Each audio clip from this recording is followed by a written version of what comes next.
Welcome to Living Well with MS Coffee Break, a part of the Overcoming MS podcast family, made for people with multiple sclerosis interested in making healthy lifestyle choices. Today, you'll meet someone living with MS from our global Overcoming MS community. Our guests will share their personal perspective on the positive and practical lifestyle changes they have made which have helped them lead a fuller life. You can check out our show notes for more information and useful links. You can find these on our website at overcomingms.org/podcast. If you enjoy the show, please spread the word about us on your social media channels. Finally, don't forget to subscribe to the show on your favourite podcast platform so you never miss an episode. So, get your favourite drink ready and let's meet our guest. Welcome to Living Well with MS Coffee Break number 20, where we are pleased to welcome Julie Pankhurst as our guest. As always, your comments and suggestions are welcome by emailing podcast@overcomingms.org. We hope you enjoy this episode's conversation with Julie, coming to you straight from England. Julie, welcome to Living Well with MS Coffee Break. We're very pleased to have you on our programme, and the purpose of this series is to better get to know some of the diverse members of our community from around the world. And today you're in the hot seat. So, could you tell us a little bit about your day-to-day life? Hi, Jeff. Well, my day-to-day life is never the same every day.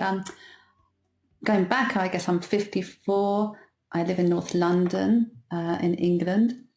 I'm currently on holiday down just very close to you in Woolacombe down in Devon, overlooking the North Atlantic Sea. So it's wonderful here. It's a beautiful sunny day. My day-to-day life, it's really difficult to put into words what my day-to-day life is because I'm in the lucky position that it can be different. Every single day is different. When were you diagnosed with MS, and how did you initially deal with your diagnosis? So I was diagnosed with MS in 2019, Valentine's Day 2019 actually.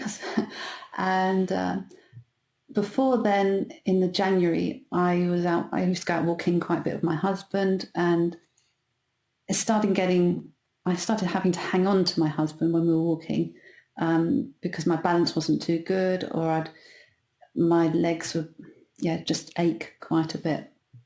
And in the January of 2019, when I was walking in London, I tripped over twice, blamed it on the curbstones, which, well, they were normal. And then later on that same day, I started getting what I now know as foot drop. So I was walking along and my left leg was dragging behind and thudding down, and my husband noticed it, and I went home and thought, what the hell was happening there? That was not normal. What's going on?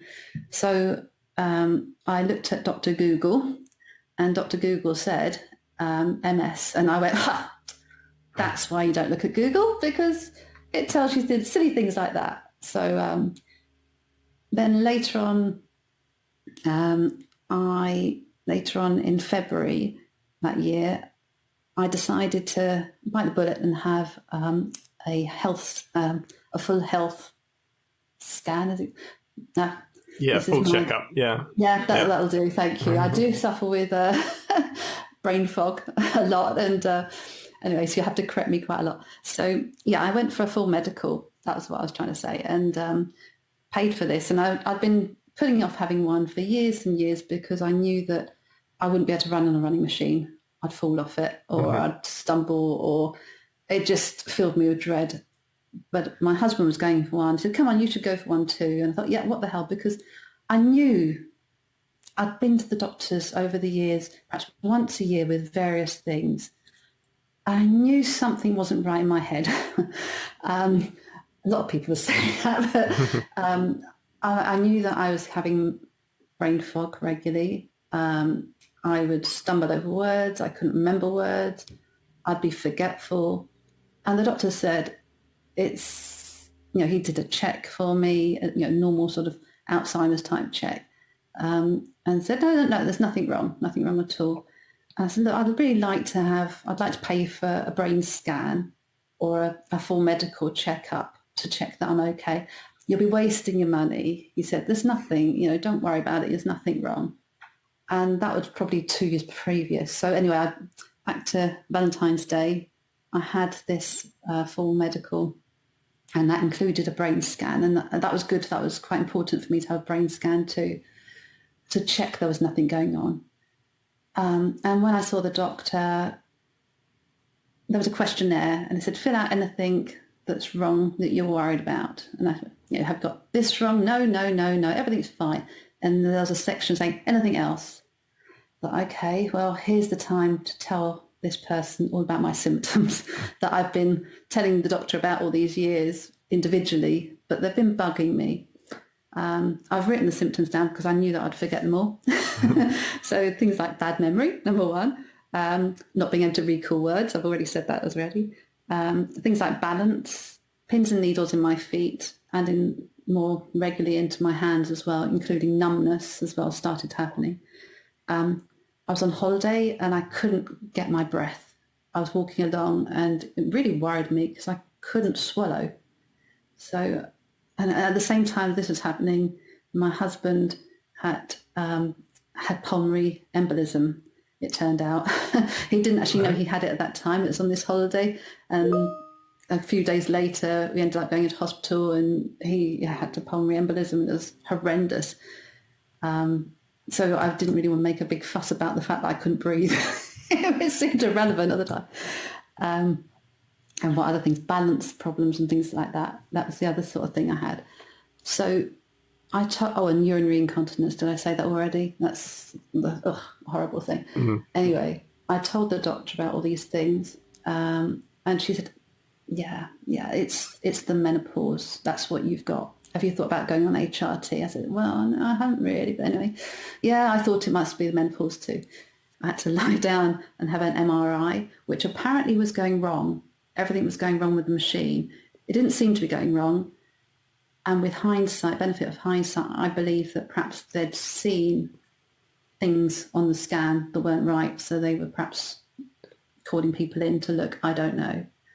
Rolling forward to then, I went to see the radiologist to discuss my brain scan, and the doctor was there, and she said, sit down please, Julie. And it was very she didn't have the nice friendly sort of manner. It was very serious, and she had 2 scans up on the wall, projected onto the wall, and there was my brain and alongside it was someone else's brain, and she was saying, right, as you can see on this other person's brain, they've got lots of white spots. Oh yeah, there is, isn't it? Yeah, well, you can see you've got some too. Oh, yeah, so I have. I didn't know what they were. And this person's got MS. And your brain looks as if you need to see a neurologist. And they couldn't say that I had MS. They just suggested that it was quite likely. Yeah. And I did say to her, I said, should I be worried about this? You just see the neurologist, she said. Just go and see the neurologist and they can talk about it. So I got an appointment probably 3 or 4 weeks later, I think it was, to see a neurologist. And this was a private neurologist. They're so busy. So you can imagine how I was feeling amongst this time. Oh, my goodness. And he diagnosed, it was MS. And insisted I had another brain scan done at their hospital privately, because the other one apparently wasn't good enough, I don't know. And he'd said then, when I saw him the first time, he said, right, okay, so you have got MS. Let me tell you about the different sorts. There's relapsing remitting, and there's primary progressive and secondary. And he said this, and he described the different, I don't need to describe to you what the different sorts are. Let's hope you haven't got primary progressive, he said. Okay. So 2 weeks later, I went back, and the first thing he said is, okay, so have I told you that you've got MS? Yes, yeah, you did. Right, so you've got primary progressive MS. Having told you that. Oh my goodness, this is, my world fell apart. I was just a trembling wreck. Absolutely awful. So that was back in February 2019. Then I went on, and he suggested that I didn't stay with him in London because soon I wouldn't be able to travel into London. I don't know, soon, but I asked him how long had I got until, what's the, what's my future going to be like? And the suggestion was that I was going to need a wheelchair in probably 5 years' time. So it's like, oh, okay, right.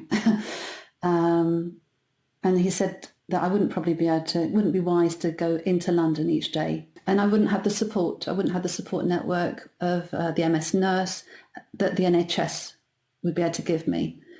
So I signed up with my doctor, signed me up with a NHS doctor, neurologist. First time I could see her wasn't until November. And when was this? This was Valentine's Day.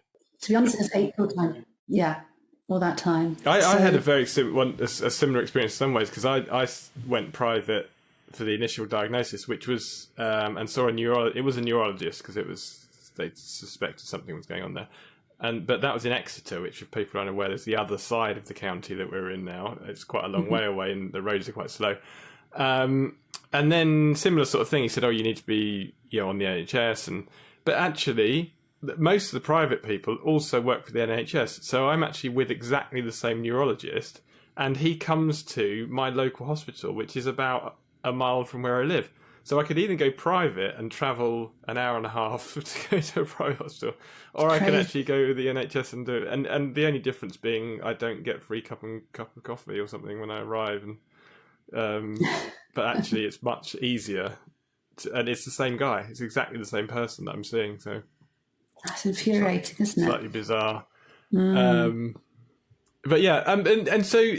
So that took quite a long, and so you eventually sort of transitioned over to a more local person, but it took until the autumn or fall. Until November, yeah. And when I saw her, and I gave her the same sheet of paper with my same symptoms, once I waffled on about earlier, and she had exactly the same. And the first thing she said was, "Well, I don't think you do have primary progressive. That sounds more like relapsing remitting to me." Because it wasn't just those symptoms I told her. I told about the episodes that I'd had before, where I was over in New York and I'd been walking for ages, and in the second day I was with my daughter, and I said, I think I need a stick, because I couldn't walk down from the pavement to the road when crossing the road. I was really struggling. I said, I think I need a walking stick. And she was like, "Oh, Mum, that's going to be so embarrassing. Don't you dare." How old was she then? 15-year-old, like 15-year-olds do. So from being told and believing all that time I had primary progressive, I now have been told that I've got relapsing remitting.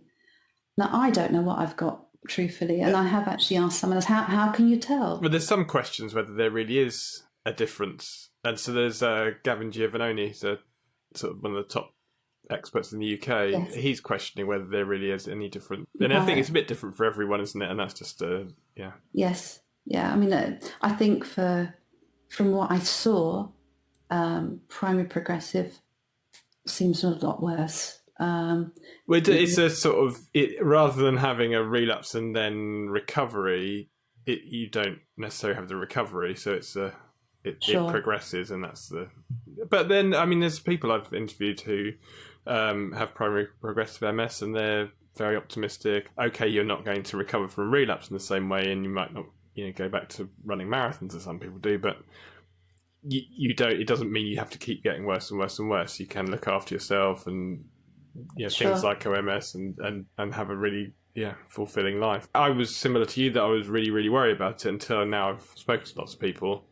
And their life experiences are not nearly as bad as the sort of what you think it might be. And so with overcoming MS, when did you come across OMS? So my husband's friend told him about it. I think it might have been related to Sam Josephs. He might have known a lady called Sam Joseph. So I think who's a nutritionist too. Yeah. That's right. Yeah, and I believe she works in Muswell Hill. So I think he'd known about her, but he mentioned to me about the OMS, I looked on the website straight away, got the book straight away, and there was a retreat. That was in the June 2019, and I went on the retreat in the July 2019, and it was by far the best thing I've ever done. I was so lucky to get on that retreat. I recognise that not everybody can do that, but it was amazing. I went in thinking my world had completely fallen apart and woe is me and oh my gosh, I'm doomed. So I went in really feeling, oh my goodness, I'm not going to know anybody. I'm not going to, not so much know anybody, but people, I don't know anyone, didn't know anyone with MS. And I had a vision that everyone was going to be severely disabled. I felt that I wasn't at that stage, but I thought I was going to see my future. Well, yes, there were people that disabled, but they were just lovely, lovely people, everyone we saw, and such positive people. Yeah, I think like presumably Linda Bloom was there and people like that. I know she wasn't the one that I went to. Okay, no, but all the people who are involved, the OMS facilitators, are hugely positive, aren't they? It's yes, yeah. And they have MS, but it's not. They don't see it as a horrific thing, and in many ways, actually, it sort of opened up their eyes to actually living better, and there's a lot of positivity, I think, with all those people. 100%. I mean, it just shone through. I met with Phil, who was the guy that does the meditation. Mm-hmm. Lovely guy, and he had primary progressive, and he was just my gosh, wow. There's light at the end of this tunnel. And I came back home and I was such a changed person. My husband noticed it straight away. I was positive. I was back to my normal self again. I really had completely, I don't know, everything about me had just died after the diagnosis. And then I went on the OMS retreat and I'm back to normal again, mentally, definitely. And I see positivity. I don't see this doom and gloom any longer. And for the OMS diet, so you've been a vegetarian, you've been a pescatarian. Yes. So did you find it quite easy to transition into the OMS diet? Yeah, so I was a vegetarian since 19. And actually I was pescatarian to start with for a couple of years, then went to be full vegetarian, not vegan. And then when my second daughter was born, and that was in 2002, I started eating fish because my first daughter was a nightmare eating anything. So we started giving her, because I brought them up as vegetarian, and I thought, okay, it's not fair that they've got to eat. Yeah. So I gave them fish fingers. I remember having fish fingers myself and thinking, oh my gosh, I'm not religious. I looked up thinking I was going to be, bolt of lightning was going to come down, and it's very bizarre. Anyway, so I then, I was pescatarian for quite a while. It's for ethical reasons that I was vegetarian, so I prefer not to eat fish. Mm-hmm. But hey. So transitioning to go on the OMS diet, for me, I've also been quite headstrong with certain things. Like in 2014, I think it was, I gave up wheat for a few years because I recognised I read this book, didn't read this book, heard about this book, bought the book, watched the YouTube. Right. That's what I do. I'm not good at reading books. Likewise with OMS, or watch the YouTube or listen to audiobooks or listen to podcasts like yourself. And this guy called Dr. William Davis wrote a book called Wheat Belly, and my stomach, if I ate wheat, would actually balloon out quite a lot. And this is another story, this for another day. So I gave up wheat, so I recognised that I could do this. I recognised that was inflammation that was happening. Mm-hmm. Again, is that a trigger for MS? Who knows? I mean, but I could do that. I gave up wheat. I had the mental capacity to do that. Then I gave up sugar. A friend of mine had sugar addiction, and I went with her on a sugar addiction weekend, which was really interesting. So I gave up eating sugar.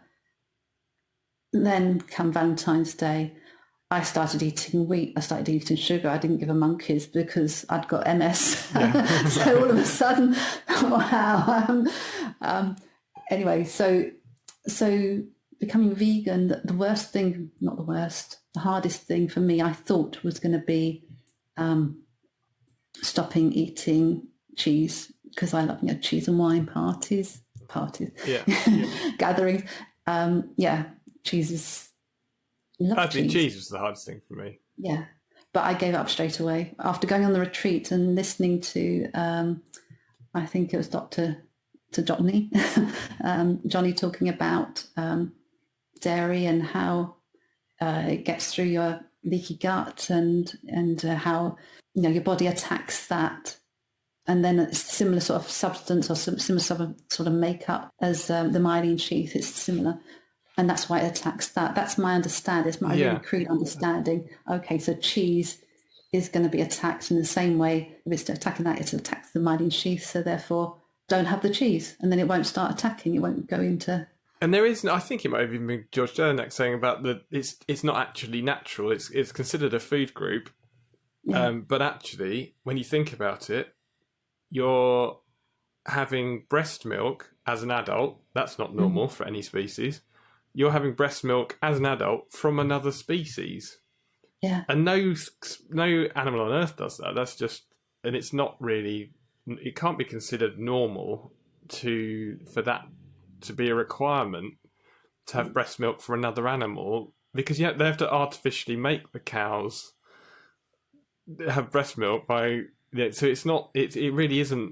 It's not. It can't be normal and a requirement for health. And you think, and it's actually, if you were to go out and into a field and start drinking milk directly from a cow, you'd probably be arrested. It's not really normal. And then cheese actually is milk that's gone off, so it's kind of even worse. Yeah. But yeah, it is delicious. So it's a trade off. But I found cheese hard. But I'm the same as you. Once you sort of think, this is actually doing me harm, then I just stopped straight away and haven't really had a problem. And you just get used to it. And the idea of eating cheese now is completely anathema to me. It's quite gross now, isn't it? It's weird. It's very. I mean, the thing that I used to eat a lot of was chocolate, milk chocolate, and strangely, no, it doesn't bother me. Doesn't bother me about milk chocolate either. Even chocolate, I don't eat it because it's got the cocoa mass in it. Yeah. I confess I've had a nibble, tiniest nibble. There are some good things in chocolate which you can get from having cacao, and so there are sort of ways of eating chocolate without having the fats. That we're talking about diet, but exercise. I've heard that you have quite an interesting fitness program. So what's your fitness regime? I don't know, interesting. I'm the most reluctant exerciser in the world, I think, probably. I like doing exercise because I don't realise I'm doing it. So I like walking because I don't see that necessarily as exercise, especially if it's a means of getting somewhere. To be honest, I didn't like walking too much because of my inability, my bad balance and things like that. But down to, because we're in the pandemic at the moment, I've been walking so regularly and absolutely really loving it and getting better at it on occasion. Although I did fall over on Friday and fell flat on my two knees. I had a bit of dropped foot, I think. But what I've really embraced, and I can't believe I'm saying this, is getting up at 7 o'clock in the morning. I roll out, actually it's 7:05. I roll out of bed, and at 7:30 I'm ready and doing Veronique's Taming the Walrus yoga. Now, Veronique, for people that don't know, was one of the facilitators at the OMS retreat that I went on, and she has MS. Not that you'd know it. She's just done the marathon. Her first marathon over in Portugal, so a virtual marathon, I suppose. Well, she did it in lockdown. Yeah, she did. She ran a marathon without the thousands of other people. Basically, yes, she did run a marathon, but it was without the crowds, unfortunately, because of the pandemic. Well, she had us supporters, us people that went to her morning yoga. We were like, yes, well done. Sort of afterwards. This has been really good for me because there's people there that understand. I mean, she understands that I don't have great balance, so she'll adapt things, and I'd thoroughly recommend people. Although I love our little small group because there's only about 5 or 6 of us that are on there at the moment because it's very new, and I don't want it to get too big because it's very personal. But I'd love for people to join it because I think it's so beneficial. It's a lovely way to wake up, and she does other ones throughout the day too. But 7:30 is for me. Yeah, no, it's great. I mean, it's Taming the Walrus, so you can find it, and there's a lot of links to it on OMS. She does videos for OMS. In your professional past, you and your husband started a company in the internet boom of sort of 20 or more years ago, which you then sold in 2005, and could spend a lot of your time on philanthropy. And you are one of the supporters of this podcast, for which we're very grateful. So why is philanthropy important to you, and why did you decide to support OMS? Philanthropy, I just wanted to give something back. We wanted to give something back because we were really lucky to sell our company. And I'd been sponsoring a little boy through a charity called Plan UK, and that was back in the 90s, where you'd write a letter and you could send a tiny, lightest weight present, really like a piece of paper pretty much, over, and he'd write back, and it was really lovely charity. And you felt that money wasn't going just to him, it was to sponsor the whole community to get a well or a school, or to build a school. And so we got more involved with that. When we sold the company, the charity recognised that I'd been sponsoring this boy through them, and they invited me along to an event at the House of Lords, and it's like, oh my God, the House of Lords, oh wow, this is amazing. So I went along to this event and met the CEO there, who was lovely, and said, oh, I'd love to go over and meet him and the little boy. And she said, well, you can. We embrace that idea. We embrace the idea of our sponsors meeting their sponsored children and going to the community. And I said, well, I couldn't possibly do that without getting more involved. So I did. I got more involved. We built a school, and I went to see this school over in Ghana. It was an amazing experience. It was amazing. I think it was good for them because I don't think in this particular area, it was in Mangoasi, which I'm quite impressed I remembered. Mango, I always remember Mangoasi, in the middle of Ghana. And it was, I think it was good for them. Well, obviously it was good for them because they got a school.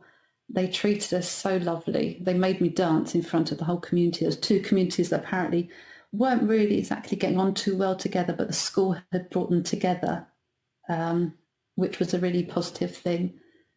So that was really good. And since then we've carried on building schools in different parts of the world, mm-hmm. in economically challenged countries, shall we say. And part of that is my family. We actually build the school, and then we go out and visit the community just for a couple of days, and then get to explore around that part of the world. And it's been amazing. That's been really beneficial to myself, my family, and to the schools and to the communities. Mm-hmm. So I always felt guilty about doing it, but the CEO always used to say to me, don't feel guilty because they're getting an amazing school. It's win-win. So, and then from that, we like to give back to charities where it has a big impact, I guess, rather than just giving to someone. We'd like to give a bigger impact. So this impact for the school, for example, many, many kids are going to go to those schools, mm-hmm. and benefit. And it's a way of empowering them, isn't it? Education is key for people in less well-off countries to actually build a better future and become empowered. So with OMS, I love OMS, so I don't think you can tell, but I just think it's such an amazing organisation in that for me, it's changed my life. Feel emotional? Not that emotional. No, it has. It's changed my life so much that I want other people to benefit from it too. I think George's work doesn't seem to be recognised very much by. I don't know why it's not recognised. I think it's perhaps because they can't do a study on people, on what they're eating, or what people are physically eating, because people might go and start eating dairy and just they can't control it. There's no controls. Am I making? And you can't really do a double-blind placebo-controlled test on someone's diet. That's a very nice way of putting it. I know. You know which one's eating cheese and which one's eating beef, and so it's impossible, really. But no, I think it's getting slowly better. There's just hope that certainly more neurologists have heard of OMS, and so hopefully the more the message out, the more people following it, and then maybe we'll get somewhere.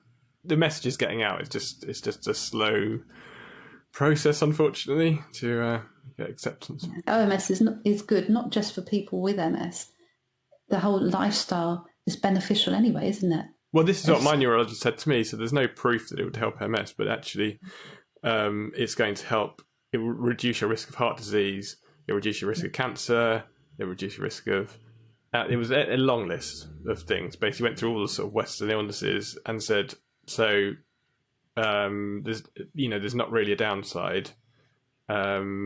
He said you might miss cheese. Basically, it was the downside. He said that literally that's it. He said it won't do you any harm. You make sure you're getting all your nutrients, but actually being on that sort of diet and do exercise. No one's ever going to say exercise is a bad thing. No one's ever going to say that mindfulness is a bad thing, and eating a whole food plant-based diet. Again, no one's saying that's a bad thing. So there wasn't. He said there's no downside, but we can't prove it will do you anything with MS, but it's certainly going to do you good, just in a general aspect. And I found that a lot of people, I've had friends who've been through cancer diagnoses and other conditions, Parkinson's and so on, very similar lifestyles are recommended for them as well. And you think the similarity is astounding. You think actually there is a connection with a lot of these things. I think, why is our body attacking itself? Because this is, we haven't caught a disease from somewhere. It's our body doing it to itself. And there seems to be a lot of these conditions where the body attacks itself. Mm. Just on a sort of completely different thing, I learned about a hobby that you have, which is connected with your work as well, previous job, which is exploring family ancestry. And that is connected with the internet company you founded. So could you tell us a little bit more about your genealogical bug? Is that the right pronunciation of the word? Genealogy? I don't know. Yeah. I wouldn't say ancestry. It works for me. Yeah. I understand what you're saying.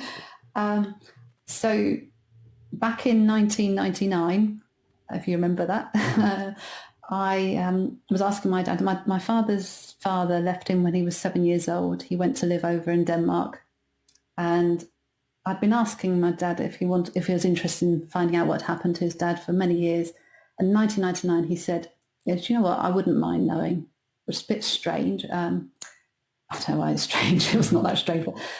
So there was a website, and there weren't many websites back then, but there was one called phonenumbers.net, and I found on phonenumbers.net all the people that had the same surname, which is Hill, Hill. It's not very common name, right? Yeah. But over in Denmark, there only seemed to be about 8 people with the surname Hill.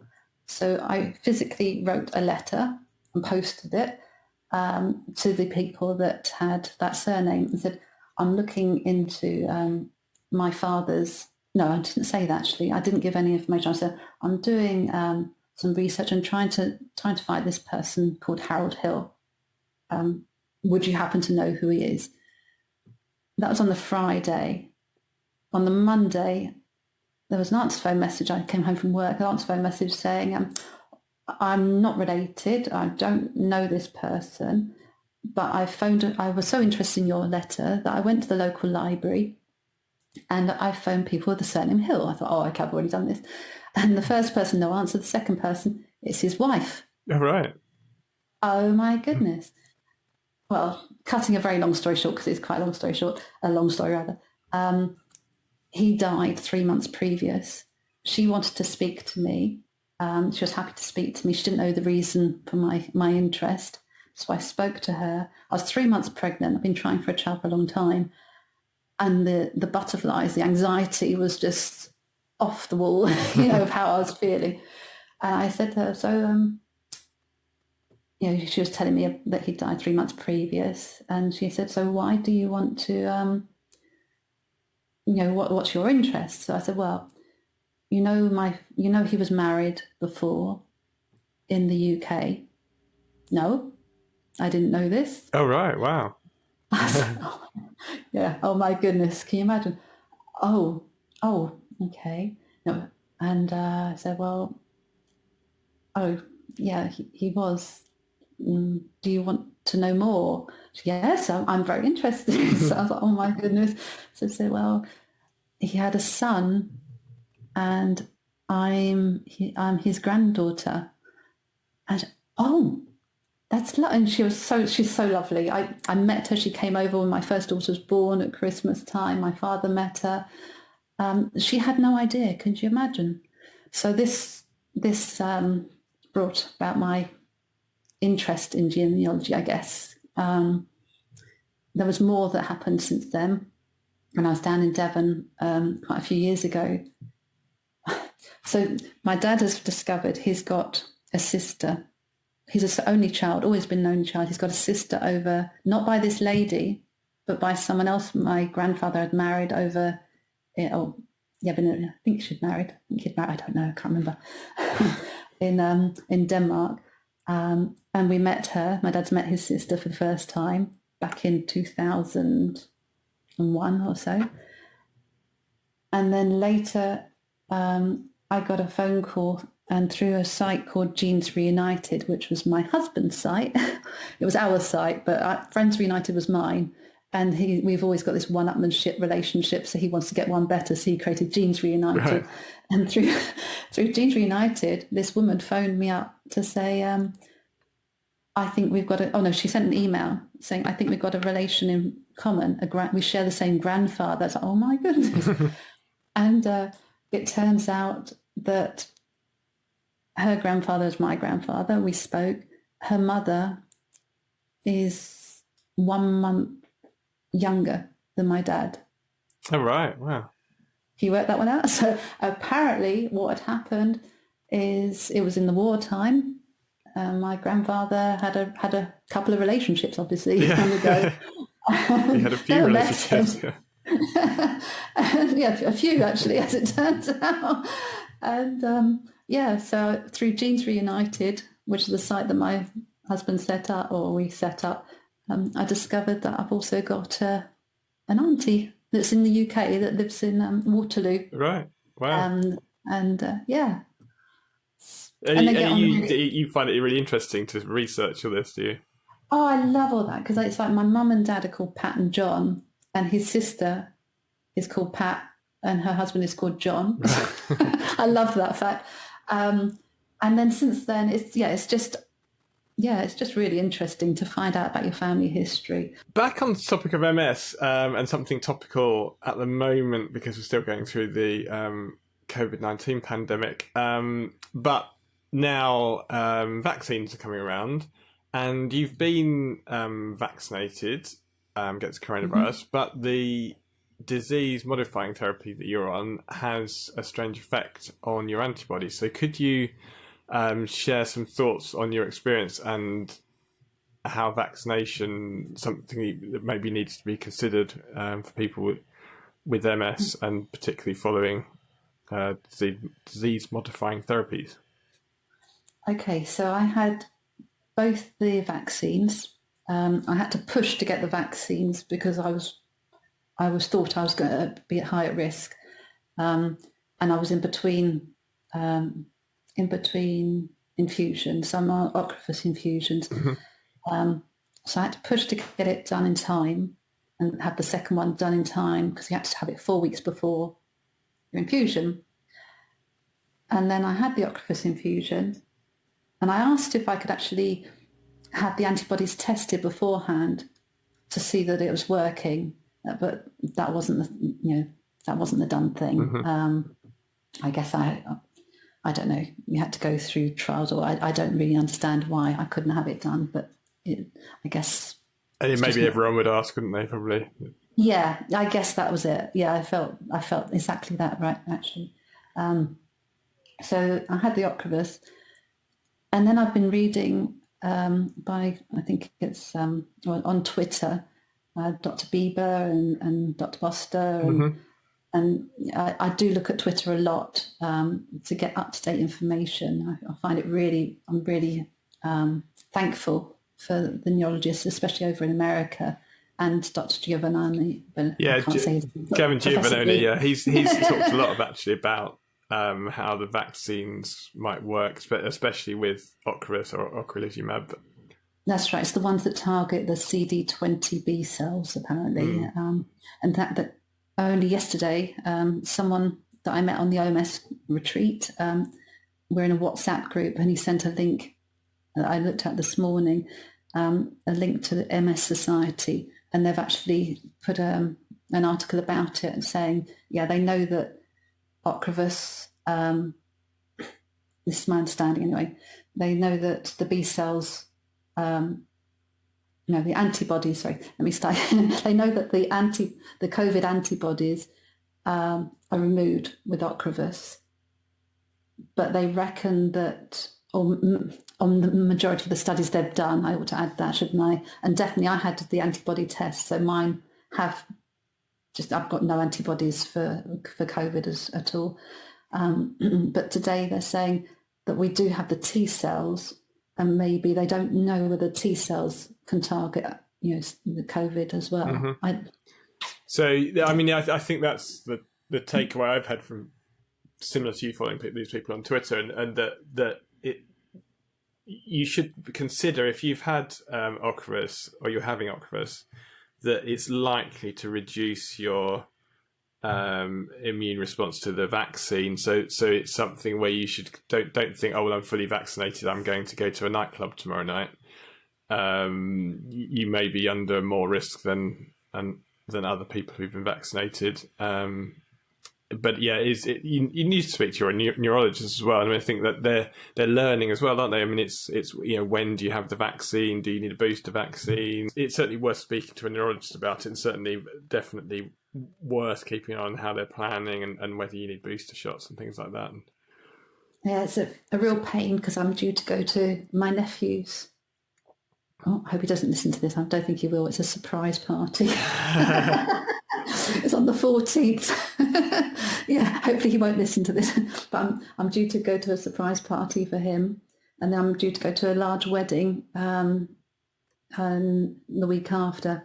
And both of them, I'm just thinking, I don't think I should be going. I think I'm too at risk. I don't like that. I don't like being. No, I mean, there will become a point. I think we're in the UK. We've done the one thing we've done well at actually is vaccination, having done badly at a lot of the other parts of the pandemic. But there will become a point where there's enough people vaccinated that you'll be at lower risk because of the rest of the population as well. So there is that. But I think it's something. It's just to be aware that people might need to just be a bit more careful and carry on with some of the things we've been doing. But hopefully they'll work out how to get everyone's antibodies up. But they're certainly looking into it. I know but it's all new, isn't it? 2 years ago, this hadn't happened. So yeah, and I'm hoping that people with MS are going to benefit from some of the studies they're doing for COVID. Yeah, well, this is the bizarre thing. The vaccine techniques that they've used actually might help all sorts of things, including MS. So this mRNA technology that they've used to develop the vaccine so quickly actually might help for all sorts of different conditions. So yeah, there could be some real positives from it. You hope so. And we're very grateful that you've joined us on the Living Well with MS Coffee Break. And one thing that we do ask people who are guests on this is if you have any advice for people who are newly diagnosed or newly following OMS that would help them follow the OMS program. What advice? I think the OMS program enables you to be proactive, enables you to take control over your life. That's my biggest takeaway from OMS, following OMS. And rather than waiting for your yearly or however long it might be appointment with a neurologist, you can do something about your life now. And to get involved with a circle, get involved with a support group. So I'm involved on WhatsApp with the people that went to the retreat that I went on. And it's great. We actually, I know you just asked for one bit of snippet of advice. I can waffle on now. But we share recipes, we share problems and ways that we get over these problems, MS related typically, but any problems. But I would say there's the circles idea that OMS, Overcoming MS, are setting up. Yeah, it's worth, if you have a look on the OMS website and look at the resources and circles, you'll find that they're around the world, but there are some places that have many more circles than others. But one thing that I can share is that there is a new circle being formed for people who are a long way from anyone else. So generally they're geographic circles, but they are starting some new circles. There's one for people with primary progressive MS, because they might want to talk with each other, they've got particular issues. And also there is going to be one for people who are not near anyone else geographically. So traditionally they were set up for people to physically meet. Because of the pandemic, that's happening less, obviously. But yeah, there will be a new circle forming for people from far-flung areas of the world. So have a look and don't think, oh, because there isn't one near me, I can't join up, because it's been really beneficial for me as well, just having lots of people who understand what you're going through. And it's very difficult. I mean, members of your family don't fully understand what you're going through unless, if they're not going through it. So it's really nice to have people to talk to and have similar experiences. Definitely. I would wholeheartedly say that. I mean, part of people on our little group, there's a lady that's in Mexico, someone's in California, and someone in Germany, and we all communicate, and someone else is in Brussels, and it's brilliant. It's great. You don't have to be the power. That's the positive that's come out of COVID in a way. You've got Zoom, and we're all used now. I'm talking to you on Zoom, and we're now all connected, aren't we? It doesn't matter where we are in the world, and that's a real positive, definitely. So with that, thank you very much for joining us, Julie Pankhurst. Thank you. Thanks for having me, Jeff. It's been nice talking to you, and I hope I didn't waffle too much. Thank you for listening to this episode of Living Well with MS Coffee Break. Please check out this episode's show notes at overcomingms.org/podcast. You'll find all sorts of useful links and bonus information there. If you would like to be featured in a future Coffee Break episode or have any suggestions, please email us at podcast@overcomingms.org. You can also subscribe to the show on your favourite podcast platform so you never miss an episode. Living Well with MS Coffee Break is kindly supported by a grant from the Happy Charitable Trust. If you would like to support the Overcoming MS charity and help keep our podcast advertising free, you can donate online at overcomingms.org/donate. Thank you for your support. Living Well with MS Coffee Break is produced by Overcoming MS, the world's leading multiple sclerosis healthy lifestyle charity. We are here to help inform, support and empower everyone affected by MS. To find out more and subscribe to our e-newsletter, please visit our website at overcomingms.org. Thanks again for tuning in and see you next time.